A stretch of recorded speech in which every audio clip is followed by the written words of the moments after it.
काजल एक मध्य वर्गीय परिवार से थी जिसने अपनी स्नातक की पढ़ाई पूरी कर ली थी और अब वो अपने घर पर ही छोटे बच्चों को ट्यूशन पढ़ाती थी। काजल का रंग गोरा था और वह दिखने में बिल्कुल गुड़िया की तरह थी। काजल के माता पिता उसकी शादी के लिए एक अच्छे लड़के की तलाश कर रहे थे। तभी काजल के मामा एक लड़के के बारे में बताते हैं।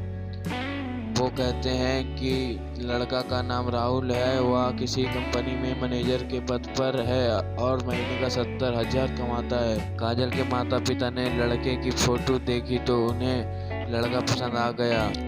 जब काजल की मां ने काजल को लड़के की तस्वीर दिखाई तो काजल ने कहा, जब आप दोनों को लड़का पसंद है तो मुझे भी पसंद है।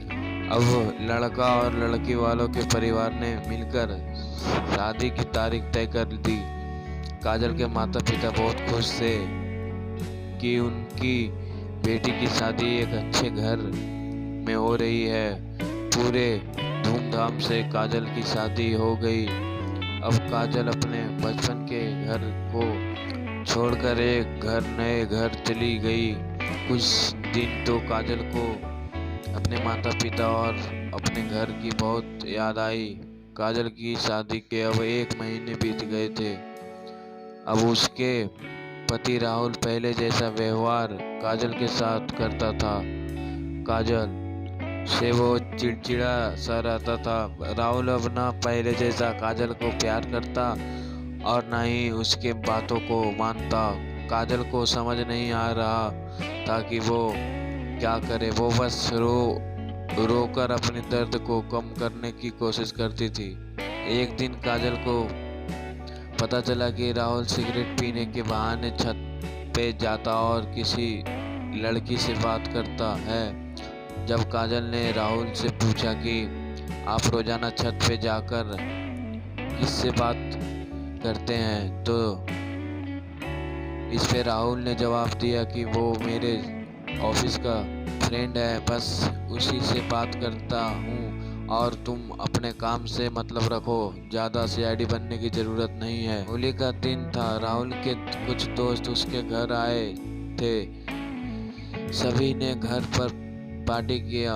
उस दिन राहुल का एक दोस्त थोड़ा ज़्यादा ड्रिंक कर लिया था और उसने नशे में काजल के सामने जाकर कहा, भाभी आप इतनी प्यारी और मासूम हो, फिर भी राहुल भाई दिन भर उस घमंडी नेहा से बात करते रहते हैं। लगता है कि आप राहुल भाई का सही से ख्याल नहीं रखते।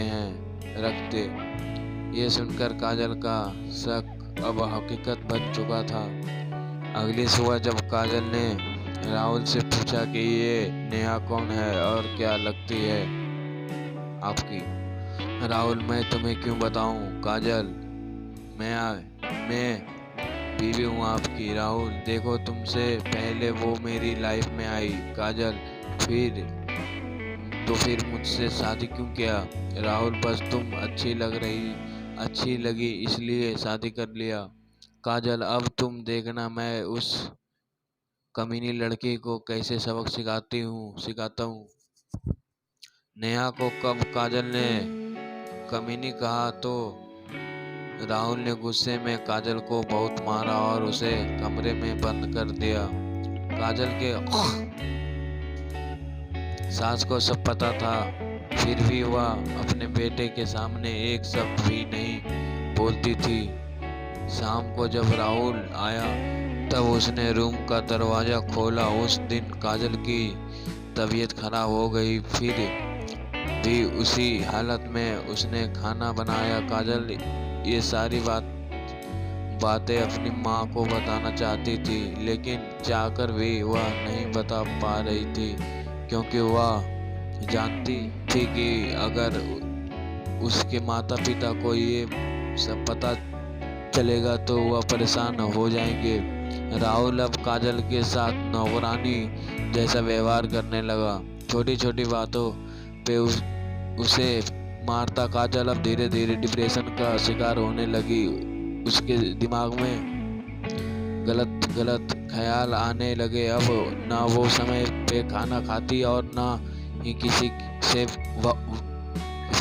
बात करती। आखिरकार एक दिन काजल ने रूम में फांसी लगाकर आत्महत्या कर ली।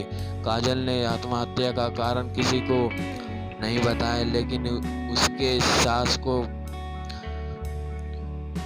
पता था कि काजल ने आत्महत्या क्यों की। क्या दूसरी तरफ काजल के माता पिता का रो रो कर बुरा हाल हो गया।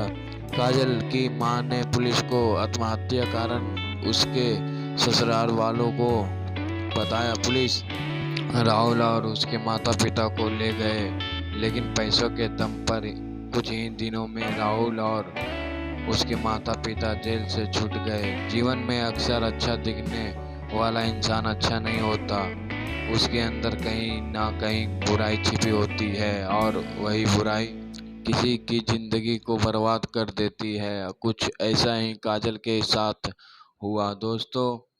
तो दोस्तों, आपको ये सैड स्टोरी इन हिंदी कैसी लगी, आप हमें कमेंट के माध्यम से बता सकते हैं।